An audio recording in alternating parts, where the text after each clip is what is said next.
all other dear mother sentient beings, leaving none aside, and you're leading them in this practice.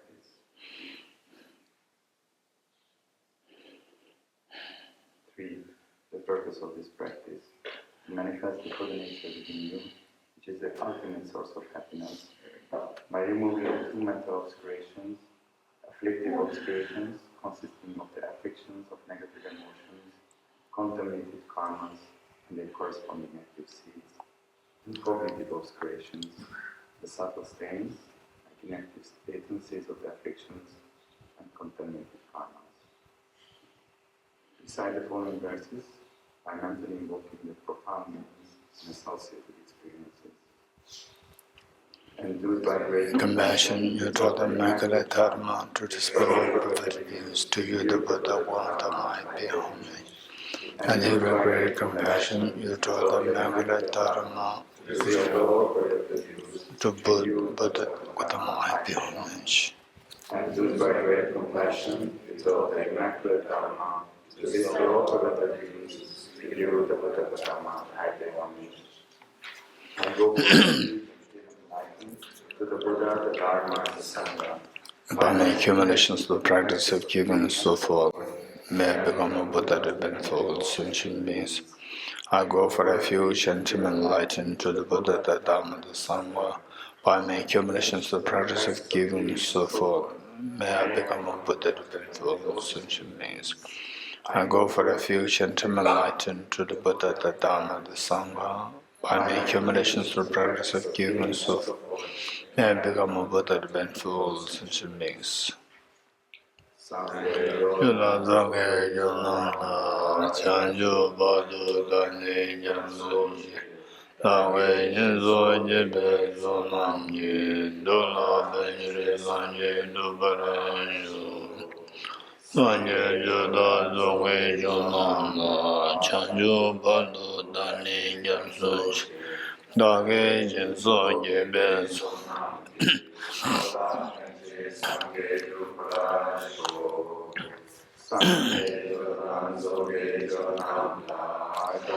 Badu Dani Jansuji Dage Jinso Jibe Zonamji Dola Benjiri Lanji Dubaranju. Independent origination, there is no ceasing, no arising, no annihilation, no permanence, no coming, no going, no separateness, and no sin. I prostrate to the consummate Buddha, the Supreme Mama of all teachers, the one who taught us peace, which is three liberations. I prostrate to the mothers of the hearers, the Bodhisattvas, and the Buddhas, which through the knowledge of all lead here seeking pacification and complete peace, which through the knowledge of past courses was helping my greatest achieves the aims of the world, and through the possession of which helps you to respond to varieties of teachings. The one who has transformed into the reliable guide, motivated by altruism to benefit sentient beings, the teacher, Sukata, and the protector, to you are milk restorations. The one who has eliminated the web of conceptualizations and is endowed with the divine bodies of vast and profound, who eternally shines forth the forever noble light rays, to you the Buddha are milk restorations. Inspired by wisdom and compassion, today in the Buddha's presence, I generate the mind of full awakening for the benefit of all sentient beings. Dharma hetu prabhavam hetum tesham datagato yavatat Desham chayo nirodha evam bhati mahashramanaye svaha Om ye dharma hetu prabhavam hetum tesham dathagato yavatat Desham chayo nirodha evam bhati mahashramanaye svaha Om ye dharma hetu Vistu Prabhava Hetum Desham Datagato Yavatat Desham Jayo Niroda Evam Bhakti Mahashramana Yeswa.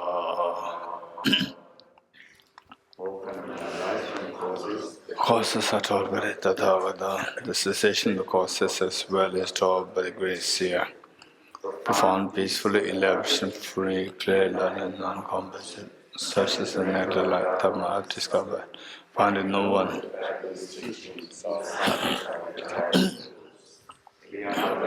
Thought and expression is the perfection of wisdom, which is unborn, unceasing, and has the nature of space. It is the object of apprehension of self-realized wisdom. To you, the mother of the Buddhas of 3 times of baby since of Buddhist teachings, all composite things are impermanent, all contaminated things are the nature of suffering, all phenomena are of nature emptiness, substance, transcendent sorrow is peace. The Guru is the Buddha, the Guru is the Dharma, likewise the Guru is the Sangha, the Guru is the source of everything wholesome. I go for refuge in the Guru. By the sound of the drum, you liberate all beings of miseries. I beseech you kindly remain and give teachings until the end of billions of years. Doesn't watch the negativities of beings, nor does it remove their miseries by his hands. His spiritual realization does not transfer them. It is but it being liberated. With folded hands, Dharma for all bewildered miseries gloom. You are not a spiritual practitioner. If you are attached to samsara, you have no renunciation. If you are not attached to your own self-interest, you have no bodhicitta. If there is grasping, you do not have the view. Page 14, 1-4. Please check your money Buddha. To the founder, The endowed transcendent soul, the one born beyond the forest. The completely perfected, fully awakened being, perfect in knowledge and good conduct, Sugata, knower of the world, supreme right of human beings to be tamed, teacher of gods and human beings, to you, the completely and fully awakened one, the endowed transcendent destroyer, the glorious conqueror, the subduer of the second mind. I understand the Lord brings a word for refuge. When all supreme amongst humans were born on this earth, you based our 7 strides and strength on supreme this world, to you who arise then by your spirit. The pure bodies form supremely pure, wisdom motion like a golden mountain, fame that raises the 3 worlds, winner of the best, Lord, to you I prostrate. The 7 suns spots moon, color gold to you prostrate. Prostrate like you, the 3 worlds are not incompatible with one to you prostrate. The Savior having great compassion, the Founder having all understanding, the field of merit with the qualities large of our ocean, to you the Tathagata prostrate. The purity that frees from attachment, the virtue that frees from the lower realms, the one path, the sublime pure reality, to the Dhamma that pacifies and prostrate.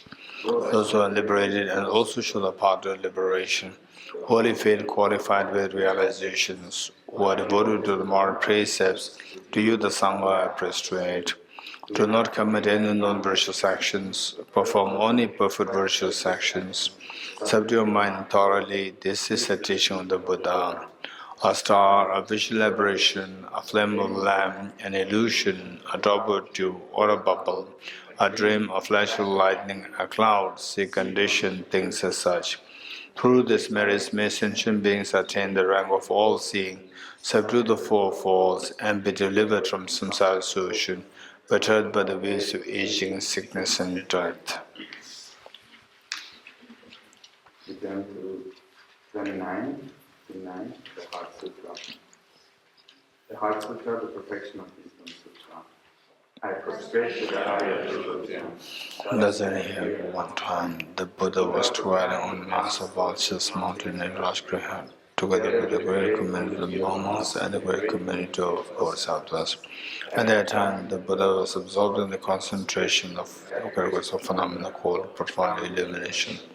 Also at that time, the Bodhisattva, Mahasattva, Arya Avalokiteshvara looked upon the very practice of the profound illumination of wisdom and beheld those either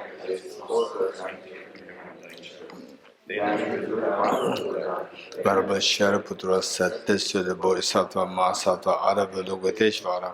How should any child of the lineage who basic practice the profound professional wisdom train? He said that, and the Bodhisattva Mahasattva Arabhadukateshvara said this to the Venerable Shariputra. Shariputra, any son of the lineage or daughter of the lineage wishes to practice the profound professional wisdom should look upon it like this, correctly and repeatedly beholding those five aggregates also as empty of inherent nature. Form is empty, emptiness is form. Emptiness is not other than form. Form is also not other than emptiness. Link discrimination, composite of factors, and consciousness empty. Shariputra, likewise, all phenomena are empty, without characteristic, unproduced, unceased, stainless, not without state, not deficient, not fulfilled. Shariputra, therefore, in emptiness there is no form, no feeling, no discrimination, no composite factors, no consciousness, no eye, no ear, no nose,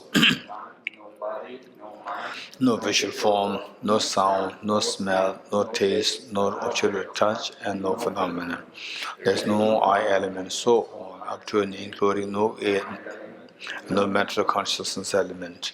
There is no ignorance, no exchange of ignorance, and so on, up to and including no aging and death. And there is no extinction of aging and death. Similarly, there is no suffering, no origination, cessation, path. There is no exalted wisdom, no attainment, also no non-attainment. Shariputra, because there is no attainment, bodhisattvas rely on and dwell in the professional wisdom, the mind without obscuration, and thus without fear. Having completely passed beyond error, they reach the endpoint of nirvana. All the Buddhas who dwell in the three times also manifestly completely awaken, unsurpassable, perfect, complete enlightenment in reliance on the professional wisdom. Therefore, the mantra of the professional wisdom, the mantra of great knowledge, unsurpassed mantra, the mantra equal to the unequaled, mantra that totally pacifies all suffering, should be known as truth since not false. The mantra of the professional wisdom is declared, Yata Om Gade Gade Para Samvate Bodhi Swaha. Shariputra, the Bodhisattva Mahasattva should train in profound professional wisdom just and commended the Bodhisattva Mahasattva Aravalogadeshvara, saying, Son of the lineage, it is like that. One should practice a profound professional wisdom just as you indicated. Even the Tathagatas rejoice. The Buddha having thus spoken, the Venerable Shariputra, the Bodhisattva Mahasattva Aravalogateshvara, those surrounding the entirety, along with the world of gods, humans, asuras, and gandharvas, were overjoyed and highly praised the spoken by the Buddha. Om Gate Gate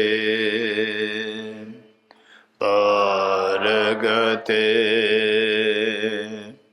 Parasamgate Bodhi Swaha Tyatha Om Gate Gate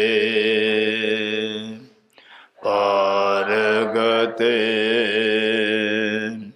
Parasamgate Bodhi Swaha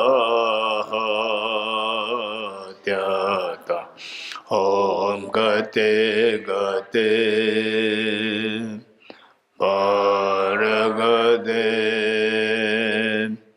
Parasamgate Bodhi Swaha Tyata Om Gate Gate Paragate samgate bodhi swadya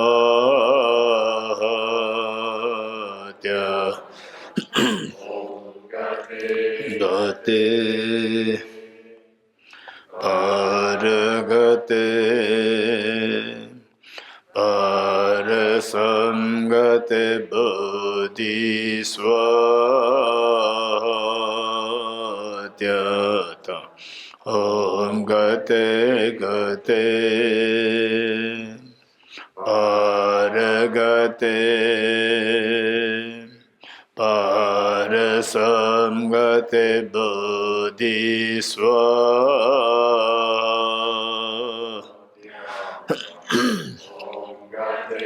gate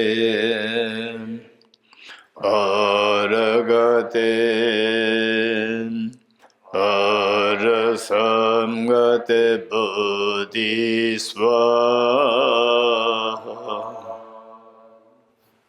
By the teaching of the three supreme jewels possessing the power of truth, may inner and outer ignorances be transformed, may they be dispelled, may they be non-constant, may they be purified, may all negative forces opposed to the Dharma be completely pacified, may the host of 8,000 obstacles be pacified, may we be separated from problems and conditions harmful to the Dharma, may all enjoyments be at home with the Dharma. May auspicious and perfect happiness dwell at this place now. Page 35, page 5. 8 verses for training the mind by Geshe-la. With the determination to achieve the highest stage for the benefit of all sentient beings, which surpasses even the wish-fulfilling gem, may I hold and dear at all times. Whenever I interact with someone, may I view myself as the Lord of my soul, and from the very depths of my heart, respectfully hold others as superior. In all my deeds, may I probe into my mind, and as soon as mental and emotional conditions arise, as they endanger myself and others, may I strongly comfort and encourage. When I see beings of unpleasant character, and those observed by strong negativity and suffering, may I hold them dear for their amplifying, as if I discovered the true treasure. When others, out of jealousy, treat me wrongly with abuse, slander, and scorn, may I take upon myself to defeat and offer to others the victory. When someone whom I have doubts, or in whom I have placed great hopes, mistreats me in extremely hurtful ways, may I regard this as an precious teacher. Indeed, may I offer benefit and joy to all my members, both directly and indirectly. May I quietly take upon myself all the hurts and pains of my others. May all this remain undefiled for the days of the inwardly concerns, and may I recognize in all things illusions, avoid the thing will be released from bondage. From my tribulations, once the stage that I practice, when working with effort at this practice for a great length of time, may I become the chief leading Buddha for all those whose minds are aligned with my guidance. Several in practice, except from the King of Prayers, begs with the aspiration of the practice of samatha. I bow down to the youthful arrogant Rishi. You, the Buddhas, the lions and achievements, from the freedom in the present, past, and future, in the birth of generations, to all of you with body, speech, and sincere mind, I bow down. With the immediate aspiration for the Bodhisattva way, with the sense of deep respect, and with as many bodies as atoms of the world, to all you Buddhas visualize as real, I bow down. On every particle are Buddha's numberless particles, each amidst the host of Bodhisattvas, and I am confident the spirit of all phenomena is directly with Buddhas in this spirit. With infinite oceans of praise for you, and oceans of sound from the aspects of my voice, I sing the breathtaking excellence of Buddhas to celebrate all of you Siddharthas. Beautiful flowers and regal garlands, sweet music, scented oils and parasols, sparkling lights and sublime incense, I offer to you, victorious Master. Fine dress and fragrant perfume, sandal with pious monk Meru, all those offerings in perfect array, I offer to you, victorious ones. The transcendent offerings, fearless and vast, with profound illumination for all the Buddhas, with strength and conviction in the Bodhisattva way, I offer and bow down to all victorious ones. Every heart flesh and garden, my body, speech, and mind, overwhelmed by attachment, anger, and ignorance, all these I will deliver exploit. I lift up my heart and rejoice in all the merits of the Buddhas and Bodhisattvas and their teachings, of solitary realizers, the fierce restraint, and those beyond, and all ordinary beings. You who are the bright lights of growth and generations, who have attained the Buddha's omniscience through the stages of awakening, all you unborn guides, these serve the supreme wheel of Dharma. With bonds together, I earnestly request you to actualize the power of Dharma.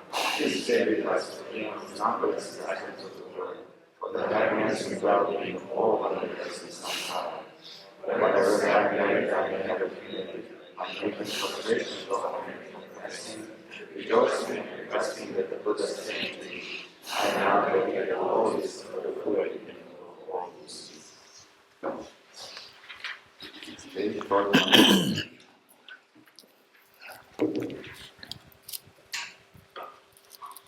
This ground, anointed with perfume, streaming clouds, the four continents, the sun and the moon, I mention this full of faith and offer it. They also send you things of Bodhicitta. Oh, Sajib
May I be blessed that my mind is directed towards the Dharma.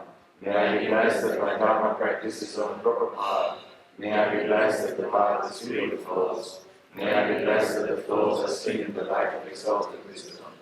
The four Dharmas of the primary crucifixion are becoming utterly frustrated with the ignorance and grasp of true existence. Please bless me to generate beyond demonstration, seeing all aspects of samsara as viciously repulsive.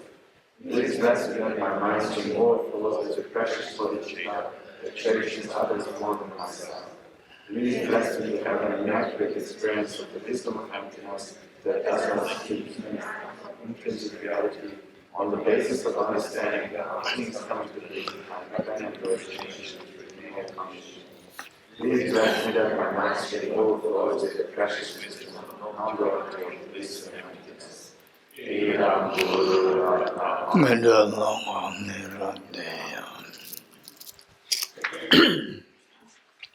Next page. The foundation of all good qualities by Dhammasankara. The foundation of all good qualities is the kind and perfect pure Guru. Correct devotion to Him is the root of the path.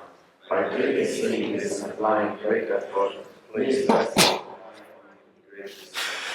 Understand that the precious freedom of this world is found only once, is readily meaningful and is difficult to find again. Please bless me to generate a mind that unceasingly day and night makes success. This life is as impermanent as a water bubble. Remember how quickly it decays and death comes. After that, just like the shape of one's body, the results virtuous and non-virtuous are of the soul. Finding firm and innate conviction in this, please bless me always to be careful to atone even the slightest negativity and accomplish all virtues. Samsara splendors are unsatisfying and undelightful. Seeking them is the door to all suffering. Recognizing these shortcomings, please bless me to generate a strong wish for the bliss of liberation. Led by this beautiful mindfulness, alertness, and great caution arise, The root of the teaching is keeping the correct martial balance. Please rest me from hallucination practice. Just as I have fallen into the sea of samsara, so fell all of my great feelings. Please bless me to see these strengths of great Bodhichitta and bear the responsibility of freeing my great feelings. Even if I hear of Bodhichitta, but I don't practice the three types of morality, I will not achieve enlightenment. With my clear recognition of this, please bless me to practice the Tibet House with great energy. Once I have classified distractions to wrong objects and correctly analyze the meaning of reality, please bless me to generate quickly within my mind stream the unified path of karma and special insight. Having become a pure vessel by training in the general path, please bless me to enter the holy gateway of the fortunate ones, the supreme Bodhichitta. At that time, the basis of accomplishing the two attainments is keeping pure love as my life. As I become firmly convinced of this, please bless me to protect the Buddha of H.H. like my life. Then, having realized the importance of the two stages, the essence of Vajrayana, by practicing with great energy, never giving up the four sessions, please bless me to realize the teachings of the Holy Guru. That I may the Gurus who show the noble path, and spiritual plans, practices, and long lives. Please bless me to classify completely all effort and influences. In all my life is never separated from perfect Gurus, and I enjoy the magnificent Dharma. By completing the qualities of the stages of paths, may I quickly attain the state of Dharma. It's in our mantra, first English, compassion, and my Jewish master of thought, wisdom, so I try to allow it to further cause of ignorance and satisfaction. Zongarba, Kranjulu, the sages of the listeners, Los Antapa, at your feet and your prostration. Amen.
Sovande.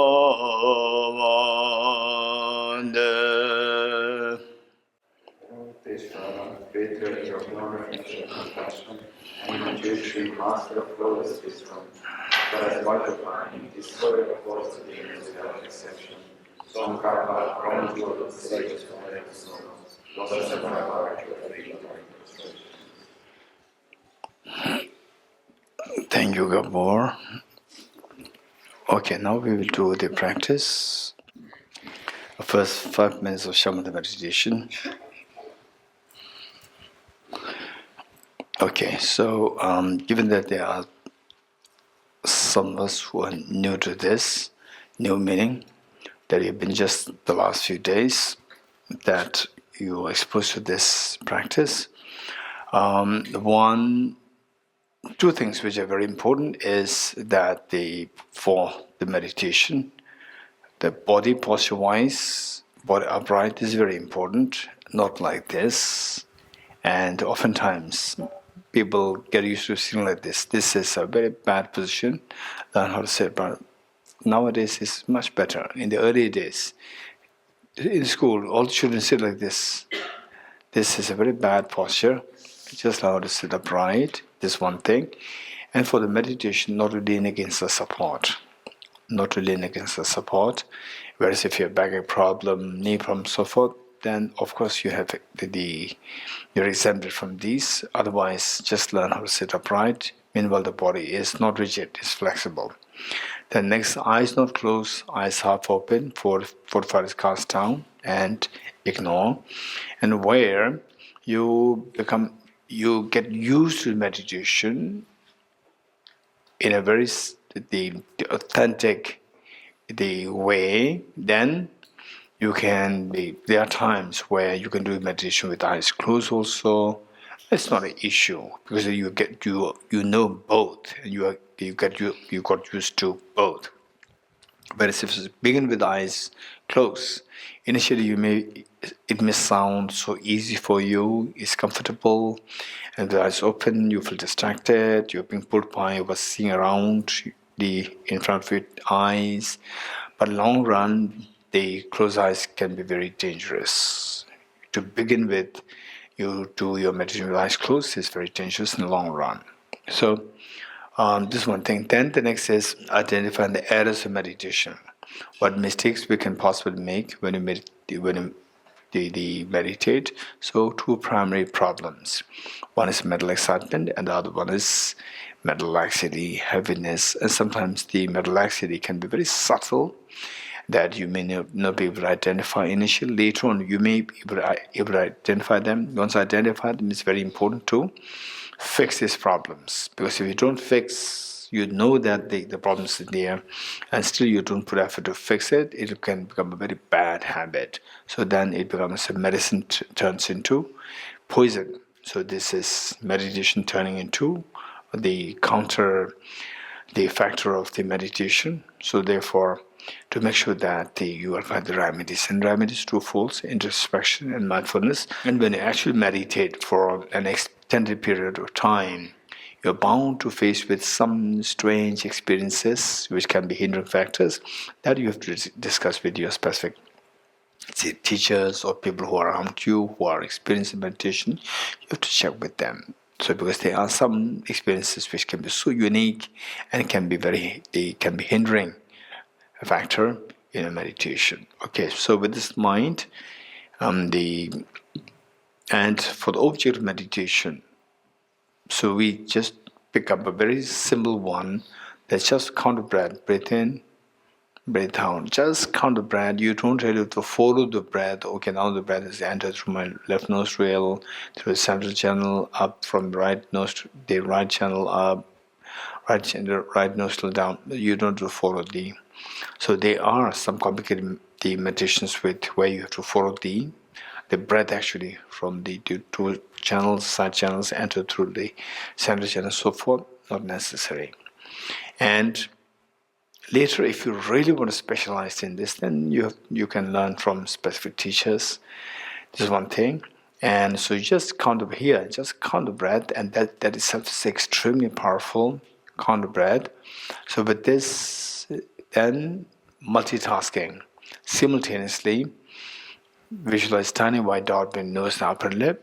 So these two things, just if you can do it simultaneously, and for an extended period of time, like 2 weeks, 3 weeks time, if you think that you cannot do both together, multitasking is not possible for you, then just pick up one of these two, either the count of the breath or visualizing the white dot. You just pick up one with the, and then if you prefer to do the white dot, then instead of the white dot, better go for a Buddha image. Buddha image, which would be much more practical, so much more beneficial in many ways. So Buddha image at the level of your forehead, your arm's length distance, or a little further than this, Buddha image at that level, and then with the eyes full far cast down, but your mental consciousness is visualize the Buddha image, so that you can choose if you cannot do the multitasking. Okay, so this what we have to be doing. 5 minutes. Ready?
Okay, next renunciation.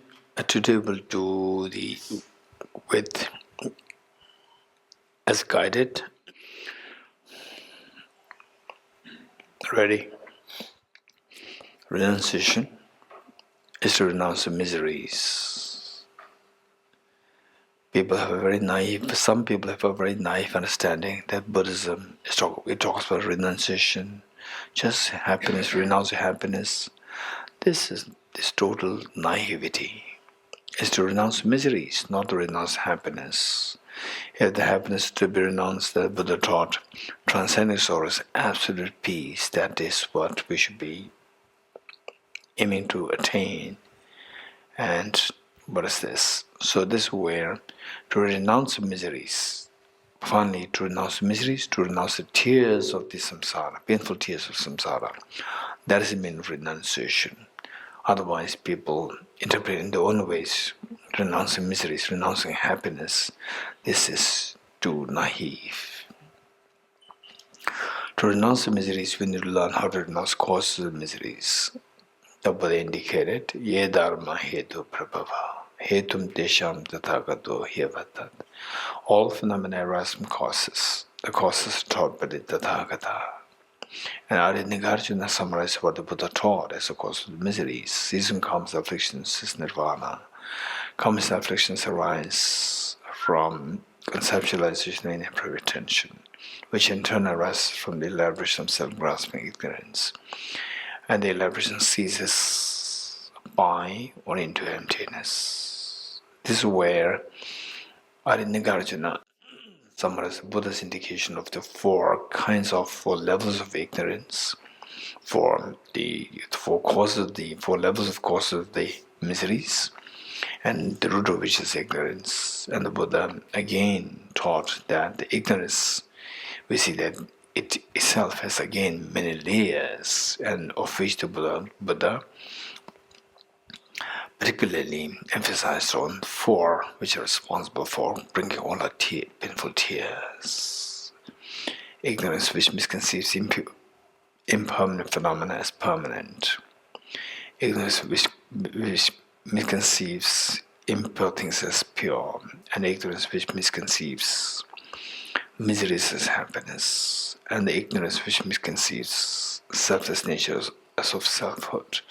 To counter the four kinds of ignorance, Buddha taught the first three seals, and the fourth seal is taught as a resultant state. What you're going to experience as a result if you practice to get rid of these four kinds of ignorance. First, all composite things are impermanent. Composite phenomena, those phenomena which are composed of material directional paths and temporal paths, whatever is constituted of these two things should necessarily be impermanent nature, and impermanence which is of two kinds, gross impermanence and subtle impermanence. Gross impermanence, whose continuing impermanent phenomena whose continuum terminates. For example, our youth, the joys that we experience, and the beautiful sunset, and the ocean waves, and the beautiful moments you had with your parents, you as a little girl, little boy, beautiful days you had as a young child, birthday parties, celebrations, so forth, is all impermanent. And as a young little girl, little boy, with a very silky hair, fair complexion, they all gradually disappear. This is a reality. And a very flexible body, and then gradually become stiff. This is impermanence. And on a larger scale, whole universe is operating. Whole world, once upon a time, the world is inhabited by the dinosaurs. Before that, 1.3 million years ago, it was just Homo sapiens, just came to planet Earth. And before that, Neanderthals, and before that, the dinosaurs, era of dinosaurs, 200 million years ago, 300 million years ago, dinosaurs. And before that, like more and more simple creatures. And finally, 4 billion years ago, just unicellular organism. With the coming to being of the water, the unicellular organisms like amoeba came to be. So these are eras. Look at this solar system. Within the solar system, planet Earth, these are the changes that happened within the span of 4 billion years. Go back in time. 4.6 billion years ago, the planet Earth was a part of the Sun, and the Sun was a part of the big Milky Way galaxy, not as a galaxy, but as a big chunk of the mass ejected from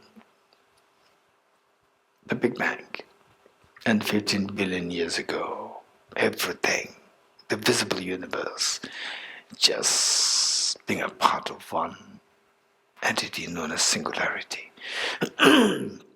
So then look at this span of 15 billion years, such a change happened. And something more immediate, 200 years ago, 300 years ago, on planet Earth, there must be like 2 billion human beings, or maybe 1 billion human beings, or 2 billion human beings. Today, 8 billion human beings. Now, where are these people? Some are younger than you, some are older than you, some are your age, and some young children. The parents have just so much expectation. They just everything on the children, and the children also themselves having so much apprehension and expectation of their career. Now the expectations met, not met, they're all gone. Where are these people? They're all gone. Not even a single person is left today. We talk about people who have attained immortality. No death.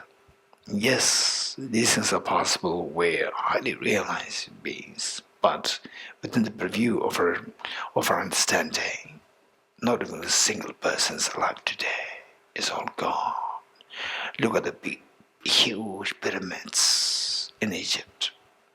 Look at the Taj Mahal. These are the proof that even the most powerful person in that empire, in the kingdom, is impermanent. These are proof.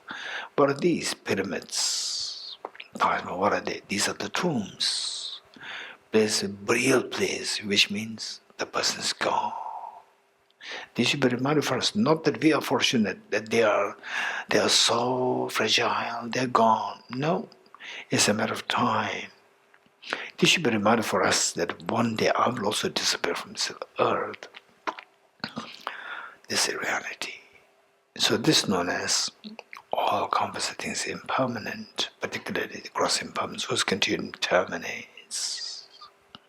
So, the more we remember impermanence of our own life, impermanence of the whole family, impermanence of the whole community, or impermanence of the whole world, impermanence of the whole galaxy, whole universe, then the wise people, you become wiser. You become wiser to think of the next journey, because what we see today is so static. Countries are fighting over the borders here, there, bullying, fighting, exploitation, so forth. This is all just like small children's game. It's all so short-sighted, suicidal. And the wise people will think of the broader plan, bigger plan for the future, the longer future. But today is so impermanent. And this impermanence, the change that you see over the span of the 20 years, 30 years, 40 years is possible only if the changes happen on the subtle level, on a yearly basis. Likewise, the change that you see on the yearly basis is possible only if the change happens on the monthly basis, weekly basis, daily basis, hourly basis, minute by minute basis, second by second basis, millisecond by millisecond basis. What is a complex phenomena should necessarily undergoing the momentary change happening on the minimum on the millisecond by millisecond basis. If this were the case, our body is also changing that fast. Yes, moves so fast. Himalayas, and even the pillars, walls, and the huge mountains, Mount Everest, we seem to be so steady, majestic, steady. Nobody can move it. But actually it's changing every moment, just like waves, the unstable waves flowing. This is reality. Okay. If this is the case, then it's very scary. Yes, it's very scary. It's very scary. And this is not what your mind is creating. This is reality that you're discovering. With this discovering, one go in a very different direction of your life, where earlier we see that the life is extremely beautiful, attractive. So like you can do something so magic, and you realize it's so unwise, it's so childish. The world is very different. Your mind will go, your whole life will go in a very different direction of meaning, from meaninglessness to a meaningful life. Your life will become so meaningful and beautiful. Because there's meaning there now. You look for a greater meaning rather than the immediate, like a bubble, like the life of this life, so infatuated with this life, which is so transient. So if this is how what the composite phenomena is made of, changing momentarily, then it's just like we are thrown in a very fast-moving train. Yes, it's exactly like this. Faster train moves, more the fear. Who decides where the train is taking you? The train driver decides. And who's the train driver? In our case, our mind is the train driver. And if the train driver is a mom and dad, it'll take you to a picnic spot. But if it is the terrorist, it'll take you to a slaughterhouse.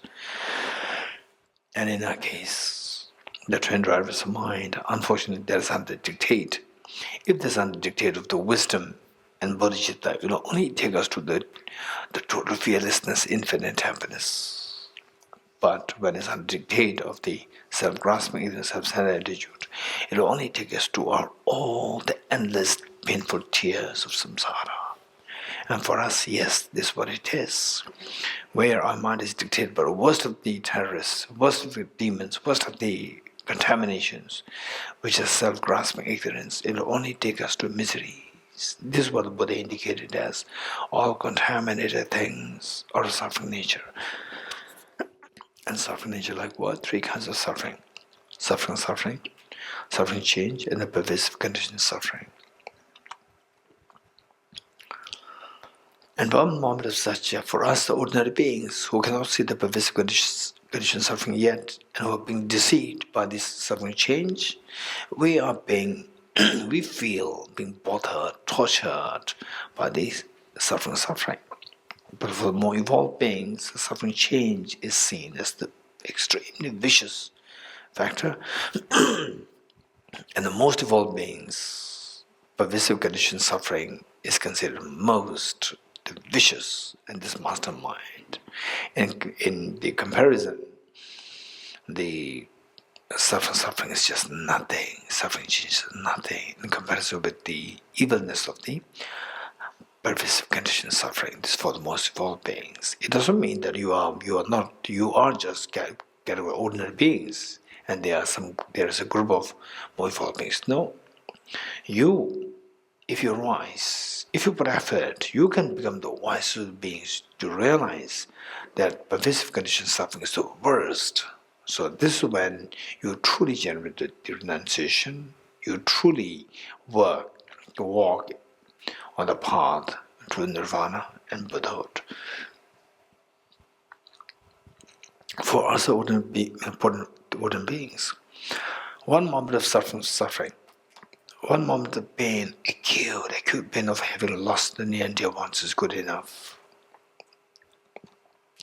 to nullify all the past experience of the merriments, festivities, birthday parties, celebrations, picnics, and so forth, for you to see them as so shallow, hollow, meaningless, and so grim. Yes, that's very true. And yet, it never stops. It keeps recurring. It keeps recurring.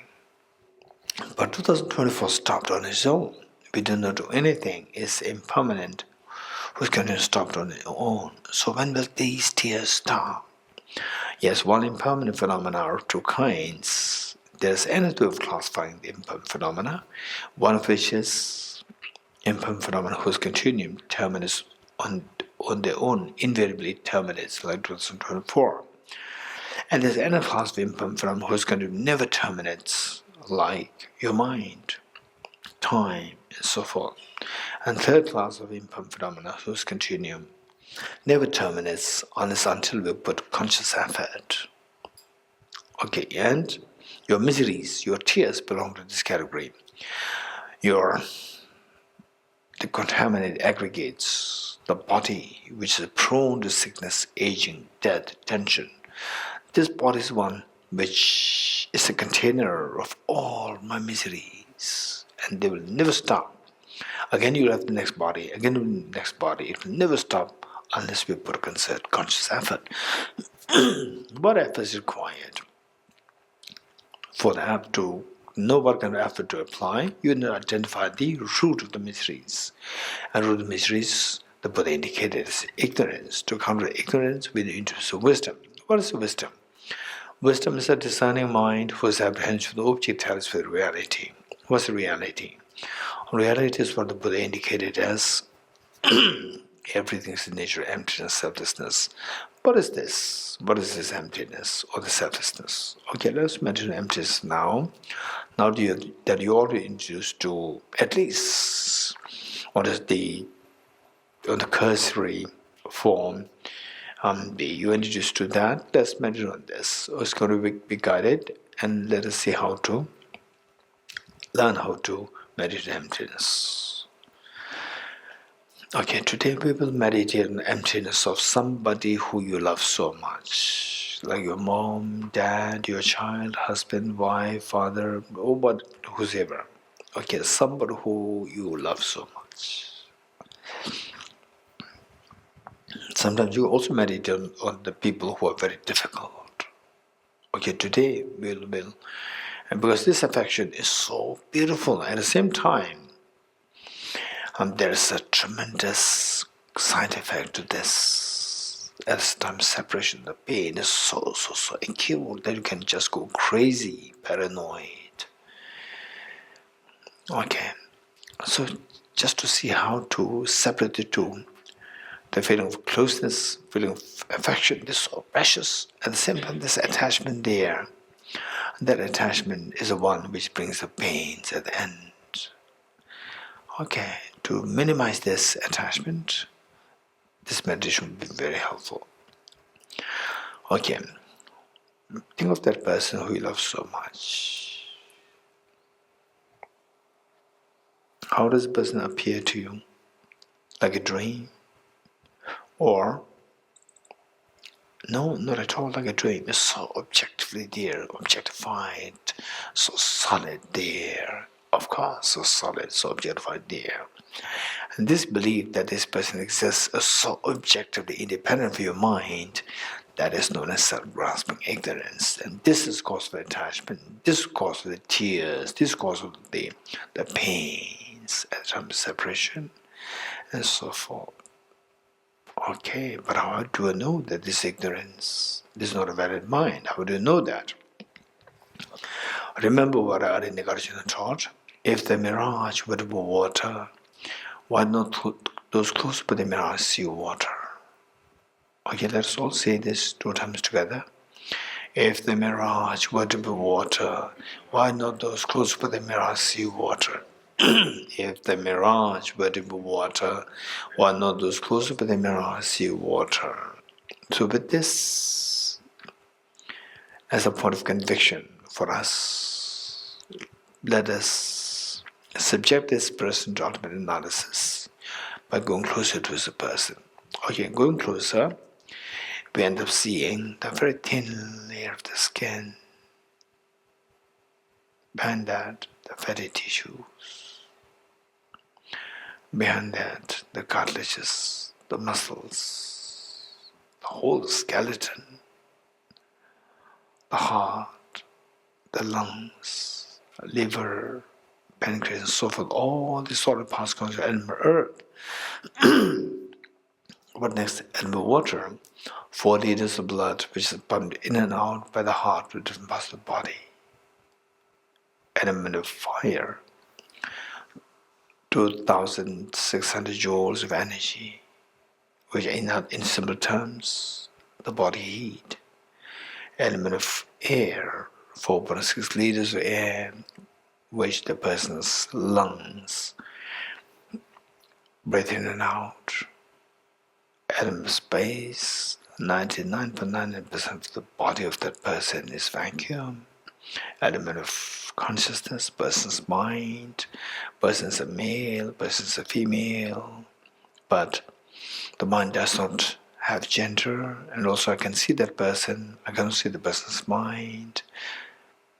So from there, now what are you seeing? If the person does exist objectively, the way it appears, and the way you apprehend it to be like, then there are only 2 possibilities for it to exist objectively. So this is known as the essence of understanding the pervasion of the 2 possibilities of the objective existence. Say, if that person is to be identified as subjectively as one with these 6 elements, which element is to be identified as that person objectively? Of course, none. None of this is seen as beautiful, attractive, appealing, whatever. And yet that person, which I saw earlier, is so appealing to my mind. Okay, if this possibility is not true or ruled out, then remove the 6 elements and see if the person does exist objectively as different, because if it does exist objectively, then it should be there. Remove the 6 elements to see if it's left behind. Remove the 6 elements, there's nothing to identify as the person from the object. And keeping aside the 6 elements, there's nothing to identify as a person. Okay, now both the possibilities ruled out. Now what do you see? You see that object from the object, we see the absence of this person, emptiness of the objective reality of the person. Okay, and this mind, ultimate analysis, is trying to look for what is objectively, or what the objectivity of that person. And this is what it discovers. Emptiness of objectivity is discovered, that's subjectivity of the person. This meaning of emptiness of objectivity of the person is objectivity of the person. Okay. Stay in this experience for a while. In this ultimate analysis, the person dissolves. Person dissolve doesn't mean that the person is empty. Because the person is empty or not is decided by the ultimate conventional analysis. But this ultimate analysis, what it decides is whether or not the person exists subjectively. Simply because the person dissolves in the experience of that person doesn't mean that person is empty. It's the indication of the person being empty of objective reality. So objectively, the person is empty, the person dissolves. Stay in this experience for a while.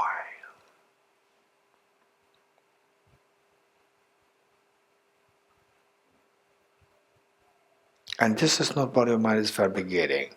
This is not what your mind is exaggerating. But what your mind is discovering that objectively the person is empty. Stay in this experience for a while.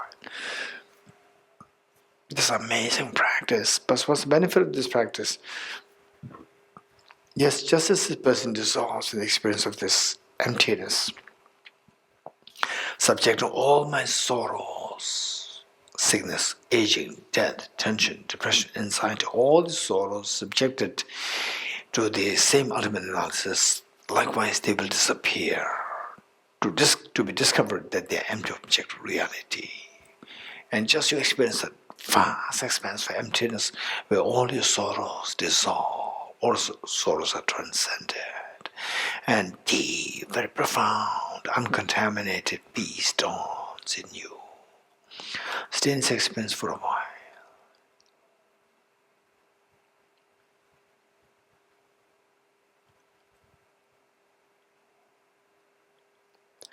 now generate very strong aspiration. May I forever abide in the experience of this emptiness, where all my sorrows are dissolved in emptiness. This is the meaning of elaboration ceases by or into the wisdom of it, into the emptiness. This meaning, elaborations of the sickness, aging, death, tension, difference, so forth, they all dissolve in the experience of emptiness. This is the meaning of elaboration ceases into the emptiness. By the emptiness is the meditation emptiness, and the elaborations dissolve. Into the experience emptiness means, in the experience of emptiness, all your miseries dissolve. All the conventionalities dissolve, including all the miseries and the tears. This is what the Buddha indicated. Buddha indicated as transcendent sorrow is absolute peace. And this aspiration is the most refined understanding of renunciation.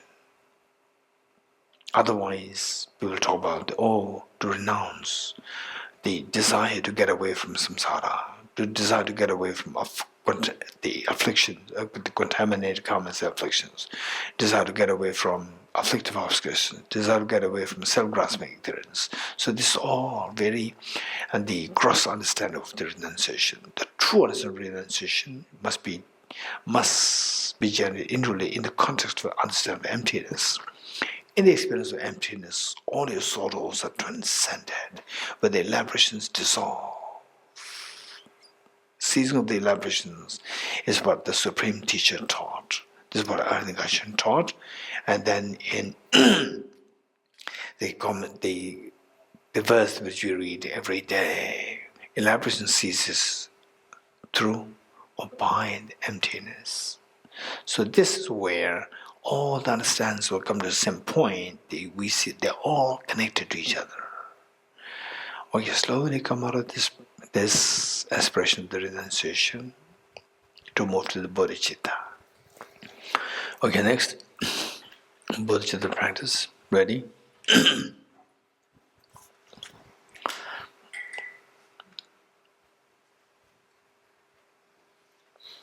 Okay, this is also going to be guided meditation, and the Bodhicitta practice, already I've given the warning so many times, and oftentimes some of my friends, they complain that this Bodhicitta practice or the Four Immeasurables sounds so superficial, and my mind doesn't really resonate with this.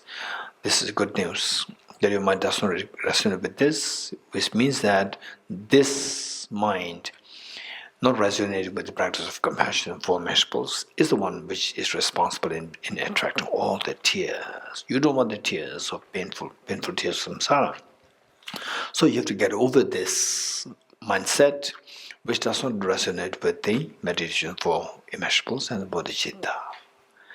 And you do it, you have to put the nature. You can succeed. You can do it. You can succeed. Why do we have to just be subservient to the self-grasping ignorance and self-centeredness? Why?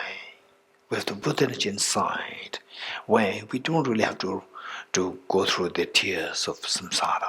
We can get rid of this. The true nature does not reflect the tears of samsara. We can do that. We can get away from this, the tears of samsara. So, therefore, this is known as the training. This is known as a practice. If it resonates so well, what's the need to practice? What's the need to training? So therefore the Buddha taught Gade Parasam Gade Bodhisoha. It's not like Gade Bodhisoha. So with this mind, let us invoke the blessings of all the Buddhist Bodhisattvas, particularly Buddha Shakyamuni, known as the Dalai Lama, and all the enlightened masters, all the great detent Bhumi Bodhisattvas, likewise Arya Nagarjuna, Bodhisattva Deva, Acharya Buddhapalita, Acharya Nagabodhi, Acharya Chandrakriti, Bodhisattva Chanti Rashida, Bodhisattva Chanti Deva, Lama Selingpa, Lama Adishideva Shirikana, and all the masters. Lama Sukhapa, Guru Padmasambhava, Sajin Guganyingpo, Sakya Pandita, Jisun Narup, Jisun Saraham, Jisun Tilopa, Jisun Narupa, Jisun Marpa, Jisun Mila, Jisun Tapalaji. Let's invoke all these enlightened masters. Seek the blessings. Likewise, from the Chinese tradition, the great Bodhisattva Xuanzang, amazing great Bodhisattva. Today, what Chinese Buddhism is all because of is left there. It's all because of these contributions of the great Chinese Bodhisattvas. Think of all of them. And with Theravada, the great Master Buddhagaya, incredibly great Master Buddhagaya, his contribution of the Visuddhimagga is just unparalleled. Let us invoke the blessings of all these masters. And also visualize your two parents, all the family members, including children, and all their mothers, sisters, and particularly difficult people, the most difficult people who create so much of negative karma, who create so much of pains on others, thereby creating negative karma for themselves, to open the new chapter of hell beings, hell realms for oneself. Think of all of them. And our job, out of compassion, is to help them stop engaging in negative karmas and therefore be freed from the miseries. With this mind, first, immeasurable loving kindness. How good would it be that all my dear mother sentient beings are endowed with happiness and the causes of happiness. I'll take the responsibility that all my dear mother sentient beings are endowed with happiness and the causes of happiness. Causes of happiness primarily consisting of the most beautiful mind of Bodhicitta and the most fearless mind of the wisdom of emptiness. I will take the responsibility that all my dear mother sentient beings are endowed with happiness and cause happiness. The Buddhas and Bodhisattvas witnessing that we're making such a courageous commitment, like the mother after all these many years of raising her children, today, seeing that the little girl aged 12 and the little boy aged 11, two of them come to mother, telling the mother, Mom, please take rest. You have done everything for us, and we know how much you love us. And now we are grown up, we'll take care of all our siblings. And the mother could not believe her eyes and ears. She is so proud of you. Her eyes swell with the tears of joy. This is exactly what's happened to all Buddhist Bodhisattvas. They're so proud of you today to see that you take such a responsibility, to take the responsibility for all the beings on your shoulder. And this happiness, joy, invoke the compassion minds to send forth nectars of soothing lights towards you and all sentient beings. That mere touch of lights and nectars with the body speaks yours, instills in all happiness and cause of happiness in the minds of sentient beings yourself. And you witnessing such a miracle is happening to all the sentient beings. You're intensely happy. Take 3 deep breaths, sound with relief.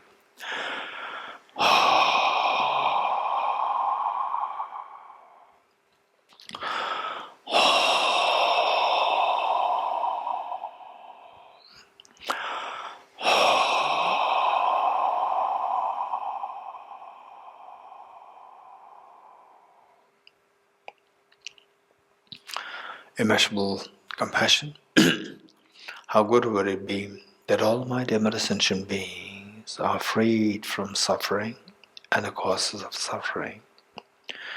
May all my dear sentient beings be freed from suffering and the causes of suffering. Causes of suffering primarily consisting of self-grasping ignorance and its offshoots in the form of inappropriate attention, which exaggerates the qualities of the objects, the gross afflictions, and the contaminant karmas, when complemented by self-centered attitude. I'll take the responsibility that all my dear sentient beings are freed from suffering and the cause of suffering. The Buddhist Bodhisattvas witnessing the making such a courageous commitment, the intense happiness and proud of you. This happiness pride invoke the compassionate minds to send forth nectars of soothing lights towards you and all dimensional beings. The mere touch of lights and nectars with the body's beings yours instills it. The washes of all the miseries and cause of miseries from the dimensional beings yourself.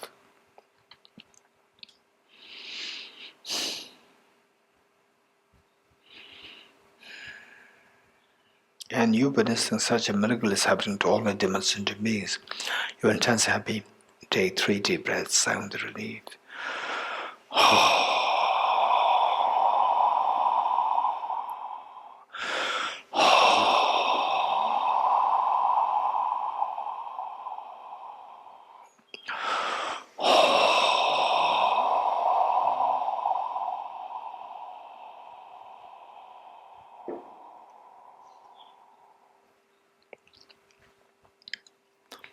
Next immeasurable joy. How good would it be that all my dimensional beings are never separated from happiness and the cause of happiness that they're endowed with. May all my dear dimensional beings never be separated from happiness and the cause of happiness that they're endowed with. I'll take the responsibility that all my dimensional beings are never separated from happiness and the cause of happiness that they're endowed with. Buddhist Bodhisattvas witnessing that he makes such a courageous commitment, the intense happiness and proud of you. This pride and happiness invoke their compassionate minds to send forth nectars of soothing lights to us and all dimensional beings.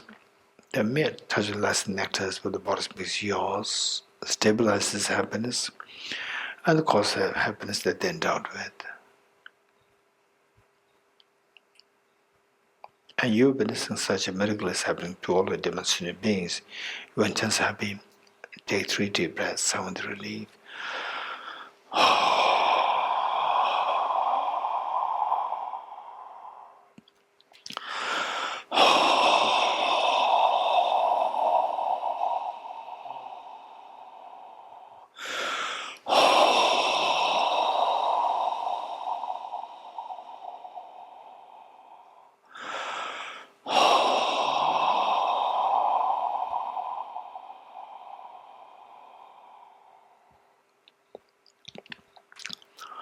Next, immeasurable equanimity. How good would it be that all my dear meditation beings are freed from the biased attitude of excessive attachment to some individual with others, and instead abide in the great state of equanimity, embracing all other dear sentient beings with true love and affection, leaving them aside.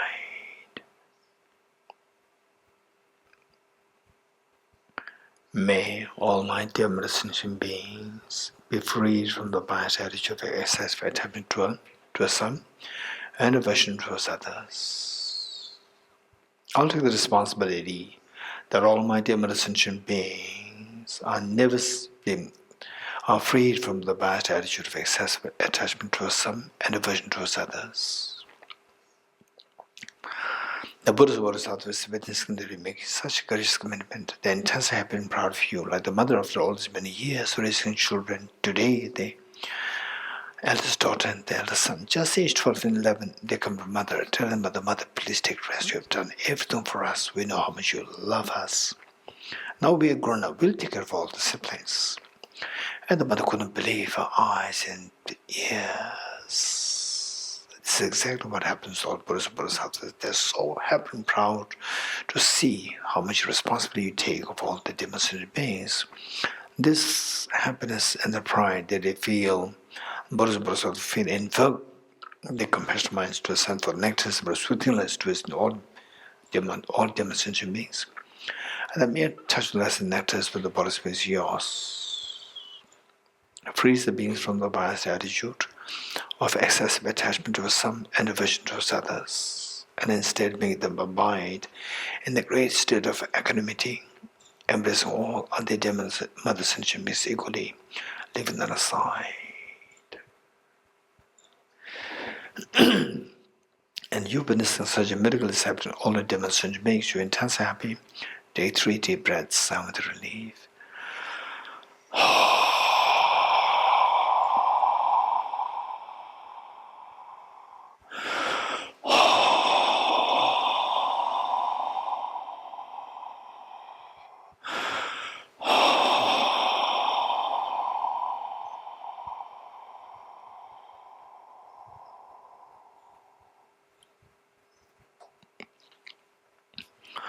Underscoring all the four immeasurables, this unconditional love towards all the beings. Just imagine that you look in the eyes of each of the beings with total love and affection, to the extent that each one of them feels themselves as so special in your eyes.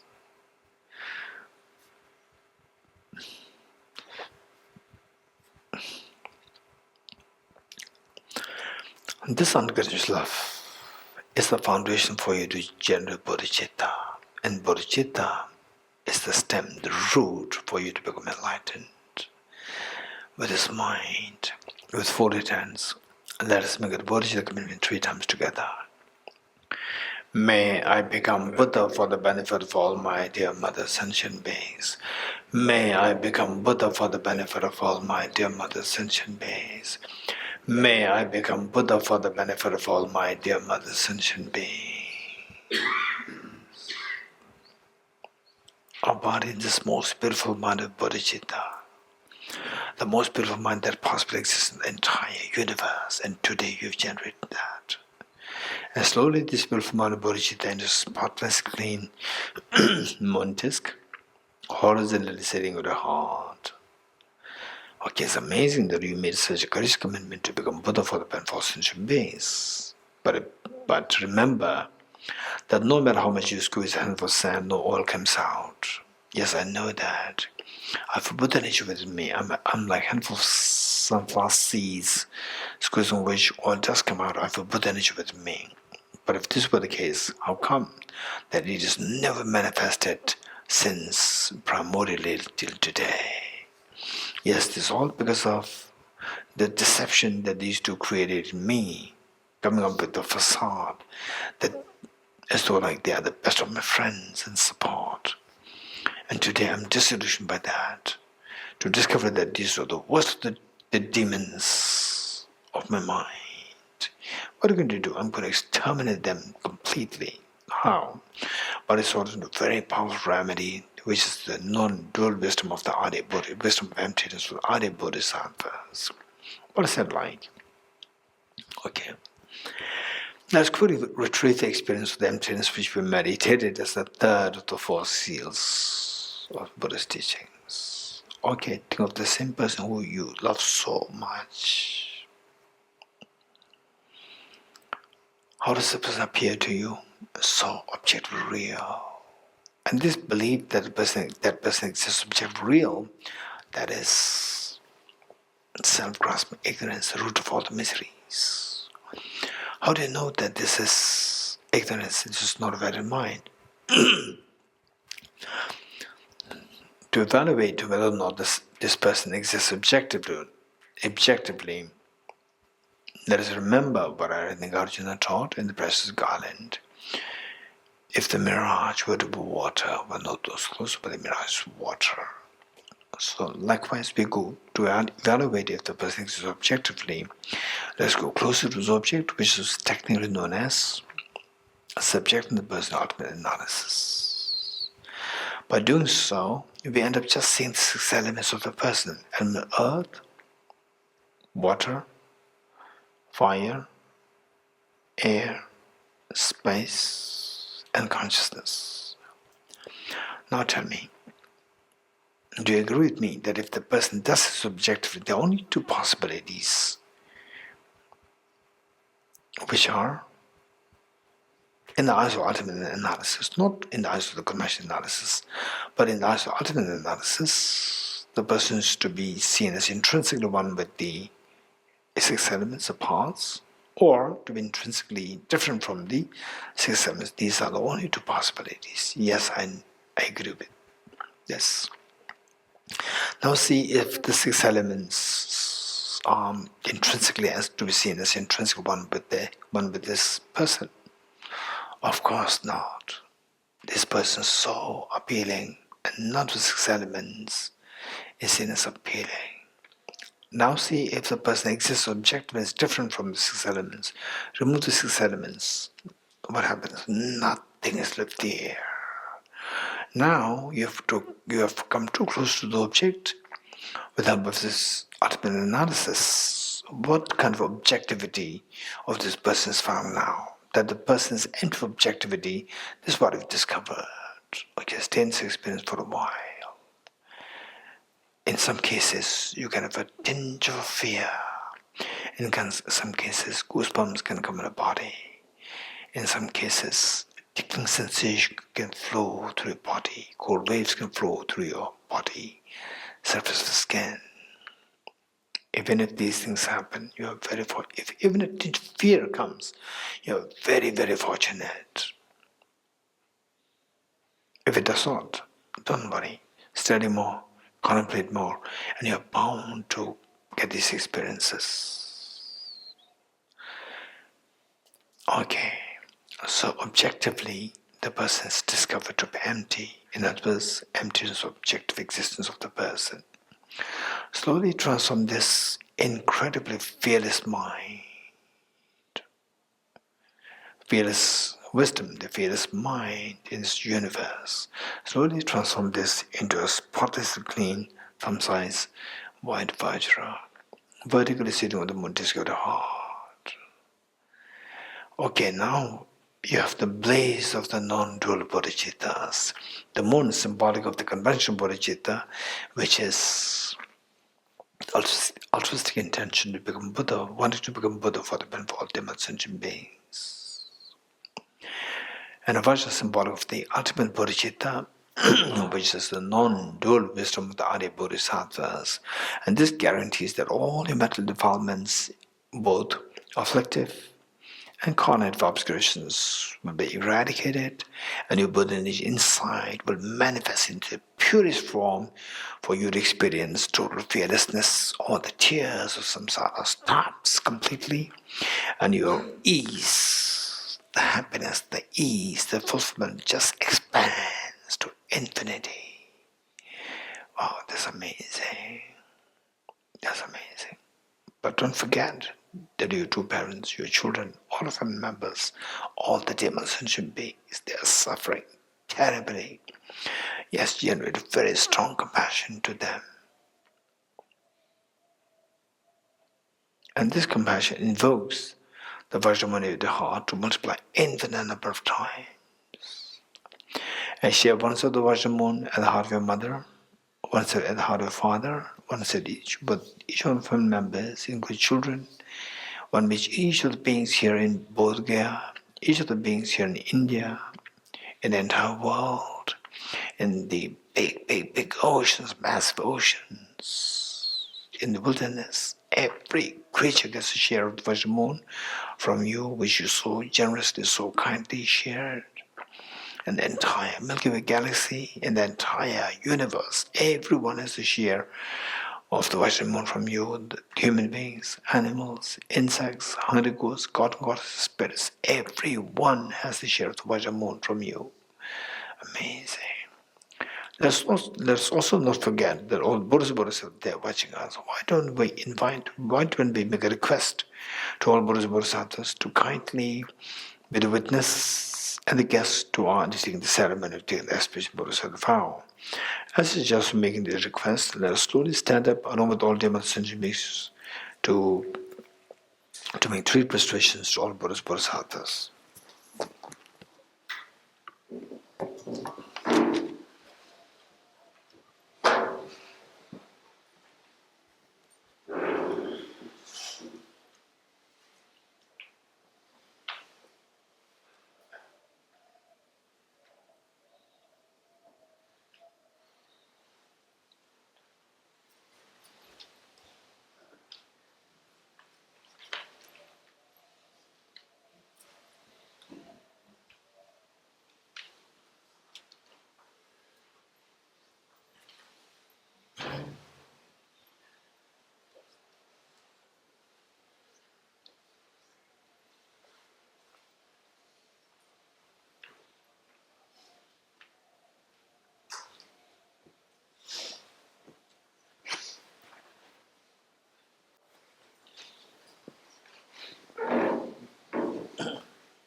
Okay, see if you can sit on the right knees.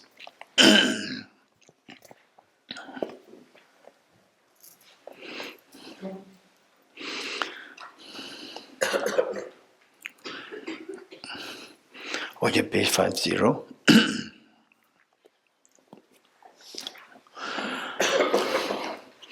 Okay, just imagine that you as a little girl, age 4 or 5, or a little boy, age 4 or 5. For the first time, you are making public appearance on behalf of your school, and you're so excited, at the same time, a little nervous. And your parents, they're so proud of you. They love you so much to the extent that they leave behind whatever that they have to do that day. Leave behind everything to join the audience, waving their hands to you, saying that we are here. We are so proud of you. This is exactly what all the Buddhist Bodhisattvas feel today. You invited them, and for them, they consider what you are doing today is the most important thing, like what the parents feel for you. And you as a very little boy, you're a very responsible child. You bring along with you all your siblings to also give the opportunity to them to be part of this program.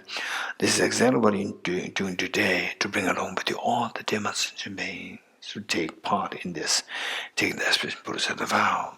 Just imagine that your parents, your grandparents, your great-grandparents, most likely they didn't get a chance to take such an incredibly precious Bodhisattva vow. And now you are given the opportunity for them to take part in this, in the presence of all the Buddhist Bodhisattvas. It's amazing that just even think of that gives you such a joy, such a sense of accomplishment, such joy, and that too so pure joy. It's amazing. And the Buddhist Bodhisattvas, they're watching us like the parents. So with this mind, let us recite 4 verses by contemplating meanings, by reflecting on meanings. I go for refuge to the Triple Gem. I confess the negativities individually. I rejoice in the virtues of all the beings. I hold the precious Buddhahood in my heart. I go for refuge to the Triple Gem. I confess the negativities individually. I rejoice in the virtues of all the beings. I hold the precious Buddhahood in my heart. I go for refuge to the Triple Gem. I confess the negativities individually. I rejoice in the virtues of all the beings. I hold the precious Buddhahood in my heart. Gurus, Buddhas, and Bodhisattvas, please be here to me. Just as previous Buddhas have generated the mind of Bodhicitta, and just as they successfully dwelled in the Bodhisattva practices, likewise for the benefit of all sentient beings, I will generate the mind of Bodhicitta, and likewise shall I too successfully train in the Bodhisattva practices. Gurus, Buddhas, and Bodhisattvas, please be here to me. Just as the previous Buddhas have generated the mind of Bodhicitta, and just as they successfully likewise, for the benefit of all sentient beings, I will generate the mind of Bodhicitta, and likewise shall I too successfully train in the Bodhisattva practices. Gurus, Buddhas, and Bodhisattvas, please be here to me. Just as the previous Buddhas have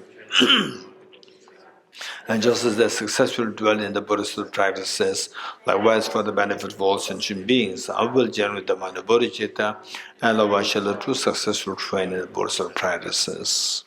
Feel the joy of having received the Bodhisattva vow, especially Bodhisattva vow. Feel the joy, and all the Buddhist Bodhisattvas, they feel so proud of you, so happy. This is like the mother after all the many years of the raising children, and yet receiving complaints from school all the time about you as a little girl, little boy. And today's school principal comes again, the mother said, "Prince, what kind of complaints?" No, we came here to congratulate you. What for? Your daughter, your son, 2 of them are appointed as best students of the school for this year. The mother couldn't believe her eyes and ears of all these many years of weariness of hearing the complaints. And today she's hearing something so pleasant. This is exactly what happens to all Buddhist Bodhisattvas today, that they've been expecting all the innumerable lifetimes that they wish that you are freed from suffering, that you have abundance of happiness. On the contrary, you constantly suffering because of your chasing after the negativities, non-virtues, and we always remain deprived of happiness because that we shun the cause of the happiness, we shun the virtues. And today what you did is just amazing, unbelievable. And the Bodhisattvas feel just could not believe the eyes you made the days. So this joy and happiness all the Bodhisattvas feel invoke the Vajramon in the full-fledged form within the heart to multiply infinite number of times. Like rain shower, they descend to merge with the one that you visualize the heart of yourself, thereby becoming non-dual, stabilized, and blessed. Likewise, all the replicas of the Vajramon from Bodhisattvas, like rain shower, they descend to merge with the one that visualize the heart of your father, heart of the mother, heart of each of your family members, children, heart of each of the beings here in Bodhgaya, human beings, animals, insects, hunter ghosts, god and goddesses, spirits, each of the beings in India, in your own country, in the entire world, in the minds of every creature in the massive oceans, every creature in the wilderness, in the entire Milky Way galaxy, and in the entire world, universe, thereby becoming non-dual, stabilized, and blessed. This is amazing. This is something to be celebrated. This is something to be celebrated. And this is the best way by which you can repay the kindness of all the dear mothers, sentient beings. And today you did it. And of all the offerings that you can think of making to Buddhas, Bodhisattvas, Buddha made it very clear. One moment of the practice of compassion far excels gifts of the whole universe filled with gems, gold, diamonds, silver, and so forth, and offered to Buddhas, Bodhisattvas. If this were the case, what I mentioned of our having taken the aspiration of Buddhas about today. So today you have made the greatest offerings to all Buddhas, Bodhisattvas. Again, what a day to be celebrated. And of your life, there's nothing greater than what you've done today. You've given such meaning to your life. It's amazing. All these wonders are happening because of the blessings and the kindness of all the Buddhas, Bodhisattvas. As a gesture of thanking all the Buddhas, Bodhisattvas, again let us slowly stand and make 3 prostrations, along with all the messages you make 3 prostrations to all Buddhas, Bodhisattvas.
Page 51.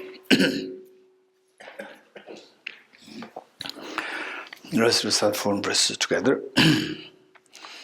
Throughout my future lifetimes, may always be guided by the compassion Buddha and be able to uphold the true precious Bodhicitta even across my life. Throughout my future lifetimes, may always be guided by the compassion Buddha and be able to uphold the true precious Bodhicitta even across my life. Throughout my future lifetimes, may always be guided by the compassion Buddha and be able to uphold the true precious Bodhicitta even across my life. In order to further increase this Bodhicitta from now on, those with discernment who have lucidly seized and awakened mind of Bodhicitta in this way should highly praise in the following manner. Today my life has been borne fruit. Having well obtained this human existence, I've been born in the family of the Buddha, and now I'm one of Buddha's children. Thus, whatever actions I do from now on must be in accord with the family. Never shall I disgrace or pollute this noble and unsullied race. Just like a blind man discovering jewelry in Hebrew rubbish, likewise by some coincidence an awakened mind has been born within me. It is the supreme ambrosia that overcomes the suffering of death. It's the inexhaustible treasure that elements all poverty in the world. It is the supreme medicine that quells the world's disease. It's the tree that shelters all beings wandering and tied on the path of conditioned existence. It is the universal bridge that leads to freedom from unhappy states of birth. It's the dawning moon of the mind that expels the tormented, disturbing conceptions. It's the great sun that finally removes the mystic ignorance of the world. It is its quintessential butter from the churn of the milk dam. For all those guests traveling who wish to experience the boundless happiness, this will satisfy them with joy, and I shall place them in supreme bliss.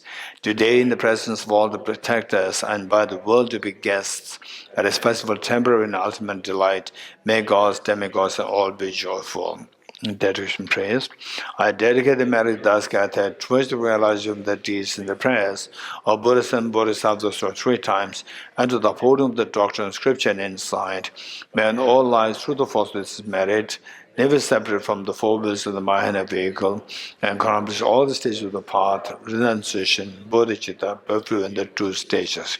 From my 2 collections, vast the space that I've amassed, from working with effort at this practice for great length of time, may I become the chief leading Buddha for all those whose minds specialized blinded with ignorance. Tabge tuje shage riso cho shenge mito dege ponjombo Segelumbo tabo jebe go shage gebo kyola chaselo oh mone Mahamuna Yeswaha Om Muni Muni Mahamuna Yeswaha Tage tuje shayeri so cho shenge medo dege bonjamba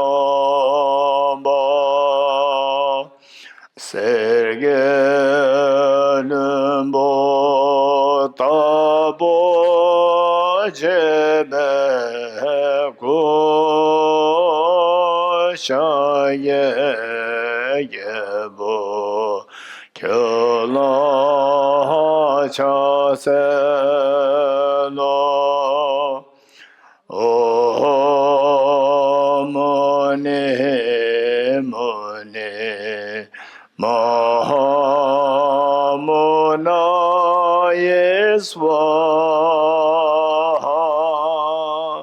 Om Muni Muni Mahamuna Yeswaha Tage tuje shageri so cho shenge med ponjomba